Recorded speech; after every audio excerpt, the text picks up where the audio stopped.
What if the biggest lie in Silo was never that the outside is toxic, but that all 51 silos were ever meant to survive in the first place?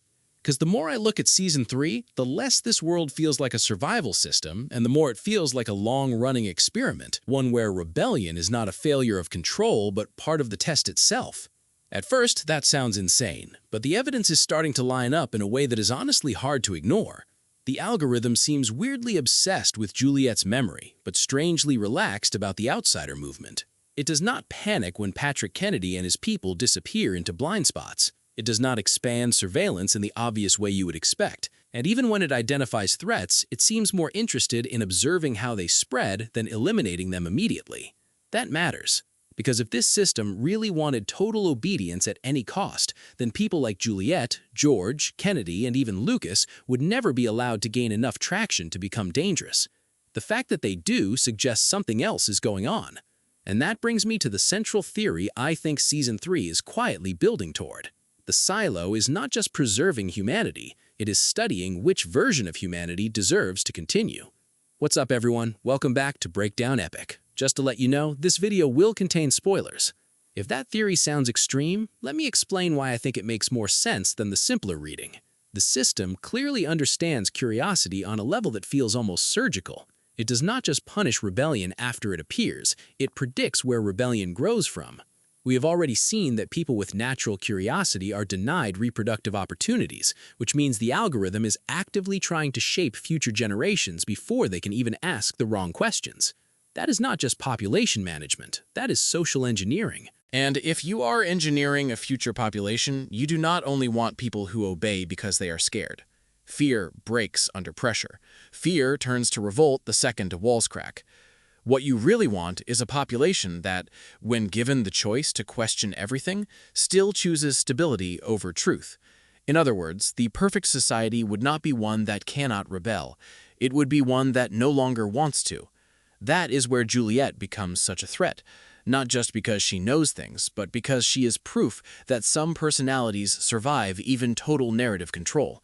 Her memories being chemically suppressed, yes, but the show keeps telling us that the self underneath that suppression is fighting back.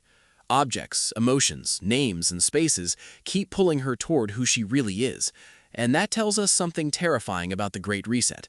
It may not be absolute. It may work on some people, maybe even most people, but not all. And that is why Juliette matters so much to both Robert Sims and the algorithm. She is not just a problem to solve, she's data. She's a stress test for the system. Can a person with enough resilience, enough instinct, enough emotional force rebuild herself even after her memory has been wiped? Sims seems to believe yes. The algorithm seems to fear yes. And in my opinion, that tension is one of the smartest things this season is doing. Now let's talk about the outside and the old world timeline, because I think that is where the show is telling us what this whole project was really created for. Charlotte's crash, the nanocloud, the old communication systems, the hidden agendas around the Iran mission, all of it points toward one ugly truth. The people who built the silos were not only reacting to catastrophe, they were building a controlled answer to it. And maybe that answer was never intended to save everyone. Maybe it was intended to refine everyone. That is where Daniel Keane becomes crucial. If he really is tied to the drilling technology that made the silos possible, and if his thinking or his politics are tied in some way to the logic we now hear through the algorithm, then what we are watching is not just a disaster response story, it is the birth of a philosophy that says the world outside failed because human beings were too chaotic, too divided, too emotional, too uncontrollable. So the answer becomes obvious to men like that.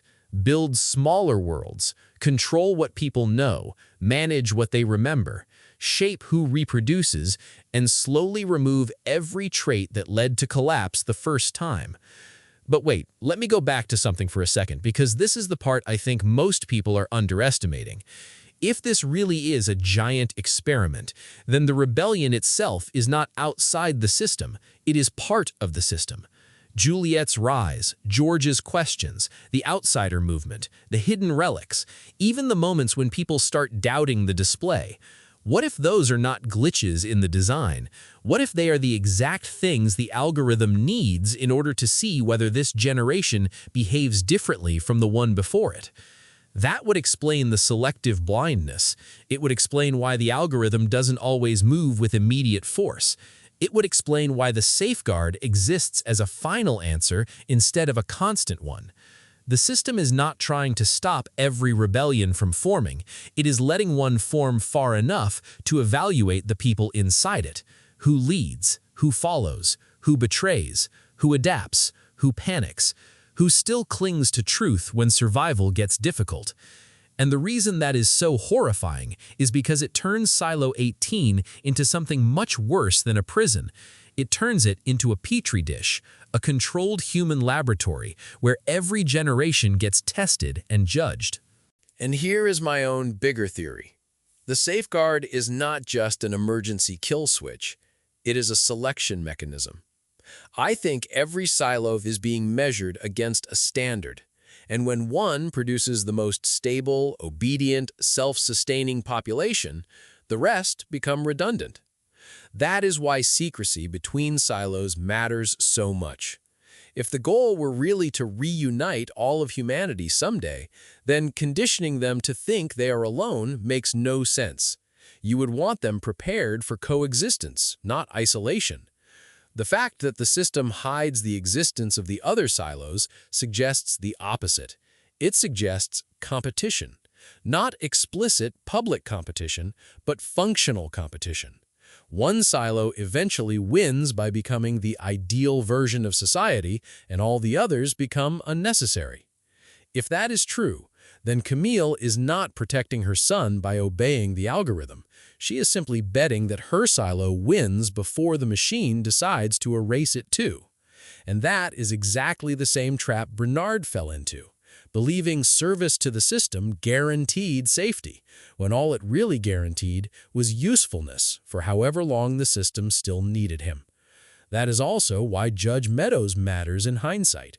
She learned too much. She saw the edge of the truth, and rather than becoming a hero, she became hollow. Lucas is walking toward the same cliff now. Juliette may be the only one trying to walk beyond it. Now let's lock in a prediction. I think Season 3 is moving toward the moment where Juliette realizes the real fight is not just exposing the display or proving the outside world is more complicated than people were told. The real fight is exposing the logic of the silo itself. If she can prove that the rebellion is expected, the memory wipes are selective, and the Great Reset is not protection but population control, then she does more than destabilize Silo 18. She breaks the idea that the system is moral at all. And once that happens, the biggest threat is no longer the outside. It is what people inside the silo do when they realize their entire lives were built on a lie designed to test them, not save them. Before I finish, here's the fast-fire version. The algorithm may be treating rebellion like test data, not just a threat. Juliette matters because she can reconstruct herself against the system's will. The outsider movement may exist because the system needs to observe how truth spreads. Daniel Keane may have helped build both the physical silos and the logic behind them. The Great Reset may be a selection tool, not an emergency tool, and the 51 silos may not all be meant to survive at all. So overall, I think Silo is becoming less about what happened to the world and more about what kind of humanity the people in charge thought was worth rebuilding. And honestly, that is a much darker question. But anyway, that is my breakdown of what the Silo project may really have been created for, and why the real threat may not be the world outside, but the machine inside deciding which version of humanity deserves a future. If you enjoyed this video, make sure to like, subscribe, and let me know in the comments. Do you think the silos were built to preserve humanity or to filter it? I will catch you in the next one.